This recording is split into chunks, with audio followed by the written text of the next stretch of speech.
Good morning. My name is Donima Dikela. Welcome to my YouTube channel. It's a Monday, the 9th of February, 2026. The year is moving very fast. Okay. Now let's talk about what's happening and what's coming this week, what we are hoping for, etc., etc. Now, so because we are about to hear a lot of things that are going to come out. I'm hoping that Ndanzi today is the one that is going to take the stand. I'm hoping that Ndanzi is going to do wonderful things in that witness box. I'm hoping that Ndanzi is going to be a great witness. Nonetheless, let's get into the video. Because what you are about to hear is not confusion, it's not stress, it's not memory loss. When Mokgane was on the witness box, I don't know if you remember this, because we are going to be talking about Ndanzi. So we are touching base with the evidence that had to do with Ndanzi. Quickly, Jay, quick reminders so that we keep up to date. All right. So what unfolded in that courtroom was evasion under oath. The same oath Judge Rata was busy peeling off Jepa former Kosonke. And now Judge Rata never, ever questioned the oath situation when it comes to Mokgane, the police official that knows exactly what an oath is. Catching? Mm-hmm. And the moment you allow, or let's say the moment you follow the evidence properly, or you allow your brain to open up when it comes to the evidence, you will see things entirely different than you already are. Because Sana, there is a lot that is lying in there. So the entire version collapses under its own weight. That is Mokgane's version. Sergeant Mokgane takes the stand. He tells the court he did not confiscate any cell phones when Mafika was arrested. He did not see that late Sergeant Mabena took any phones from accused number 2. He does not remember taking an ID from accused number 2, or even Mabena seizing the ID from accused number 2. He made no SEP 13 entry for all of this. He made no occurrence book entry for all of this. In plain language, according to this witness, Mokgane, nothing was taken. No phones, no ID, no records, nothing. But wait, then what happened to them, if that is the case? And how did he put Ndanzi in a cell, inside a cell, wherever he was putting him, but he allowed him in the cell with his belongings? He must make it make sense, okay? He needs to make all of that make sense. Now, while we are wondering about that, we see the phone appears somewhere else. Ne? While we are busy wondering about all of that, the cell phones of Ndanzi, one of the cell phones perhaps, appears somewhere else. Okay? And yet, listen careful to this. A Samsung J5 later appears inside Mafika's police cell. Now pause and tell me. Njani kaloku, he's arrested. So Mokgane, what does he mean? He did not take anything. Njani izinto zikantanzi zibe kwi-cell phone, zibe kwi-cell yakhe, in a holding cell. Make it make sense, because wow, Sana, what was happening? That is why Ndanzi must make some tough decisions and tell nothing but the truth, okay? He needs to make some tough decisions, tell nothing but the truth. Ne? Ask the question the law demands. If no cell phone was taken, how did one end up in the cell? What was happening? Why did Mokgane allow Ndanzi to take his cell phone into the cell? That moment alone, please put it here and let it roll inside your head. Why? Why was it in the cell? And then comes the moment that destroyed credibility, Mokgane, completely. The phone is allegedly found by the very officer who denied ever seeing any phone at all. It was Mokgane who discovers this cell phone from Ndanzi. That is not a contradiction. That is a credibility collapse. So there's nothing credible when it comes to Mokgane's evidence.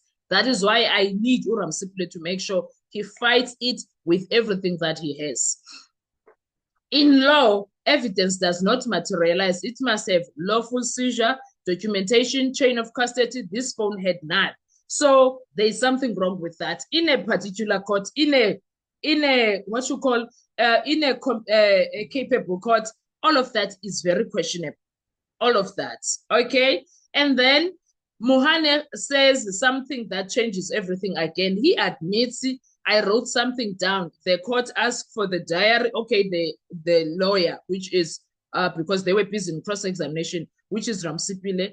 Ramsipile asked for the diary or whatever that he was writing in. His answer is what? It is missing. I no longer have it.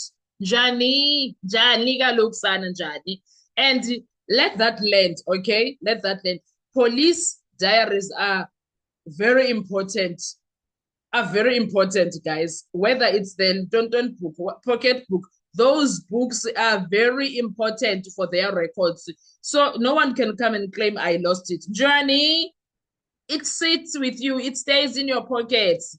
They exist to protect the truth, those things, not to disappear when scrutiny begins. Johnny, and then ask the only question that matters. If the diary supported his version, why did it vanish? If he wrote things down and now when he needs to produce the things that he wrote, the diary vanishes. Haibo, Mukhane, Haibo. Records do not disappear by accident. They disappear when they cannot survive cross-examination, guys. They cannot make us look like we are stupid. We don't know what we are watching. And then Mukhane again confirms there was no SEP 13 for all the properties that were supposedly taken from Tanzi. No occurrence book entry, no detailed notes of interaction, no docket in his possession. Now, very slowly. How does lawful policing happen without records? How does evidence exist without documentation? How does a phone become evidence without a paper trail? It doesn't. It can't. That is not investigation. That is procedural collapse right in front of us. And Mukhane did what? Admitted to these things. Well, as if all of that was not worse, he did far more dangerous things in that stand, Gesana. Then comes the most disturbing moment for me. Under cross-examination by Advocate Ramsipile, Mukhane does not explain. He deflects. I was like, say, are you for real right now? Honestly, if Sergeant Mabena was still alive, he would explain. Njani sana kodwa benihamba nonke. He was your colleague. He was your colleague, say. He was your colleague. He was your colleague. What do you mean now? Awazi lutho. Kanjani? Okay. Now, okay, stop right there and think about it. Because now Mabena is dead, right? And now Mukhane is taking things and blame the dead. This man. Okay, in law, accountability is not personal. A living witness cannot outsource answers to the deceased. And the late Sergeant Mabena cannot testify for himself, cannot be cross-examined, cannot confirm or deny anything that Mukhane says it's only him that knows about it. And yet he is being used as a human shield by Mukhane. That is not testimony. That is running away under oath. Again, Urjata did nothing in that situation. He did absolutely nothing. Regarding an oath. Imagine that. Imagine that. And then Umukhane confirms something very critical. Mafika was held incommunicado, isolated, cut off from other prisoners. And yet the state wants the court to believe he had a cell phone. He used it, but never contacted his family. Ask yourself then, if Mafika had a phone, why did his family only learn of his arrest weeks later?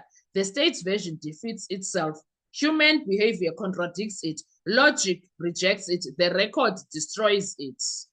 Because what on earth? What is this? And now, courts do not do a guessing game. Courts do not repair broken cases. When evidence appears magically, records disappear conveniently, responsibility is buried with the dead, the court rejects the evidence. The court rejects the witness. because credibility is not optional in law. Once credibility collapses, everything built on it collapses too, because Umokgane was not it, guys.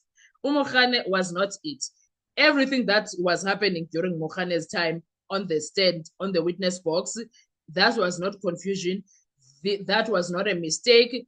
That was him being a failure altogether. It was a systematic failure of truth under oath from Mogale, a police officer who is supposedly an arrest officer. And in any courtroom governed by law, that is where the case ends, because you have nothing to offer us as a police official. So what do you want us to work with as a court? So in real courts, Umokgane's evidence will be thrown out and there is nothing to look into. The moment he does duck and diving, that's where things end. That is exactly where things end. But again, this is Judge Rata's courtroom. You never know with him. But let's watch and learn. Let's see what's going to happen. I thank you so much. I will see you on our next video. Kindly make sure that you do not forget to like, to share, to comment, and most importantly, please make sure you are subscribed on the channel. Enjoy. Drop your comments in the comment section and have a discussion with me. Bye-bye.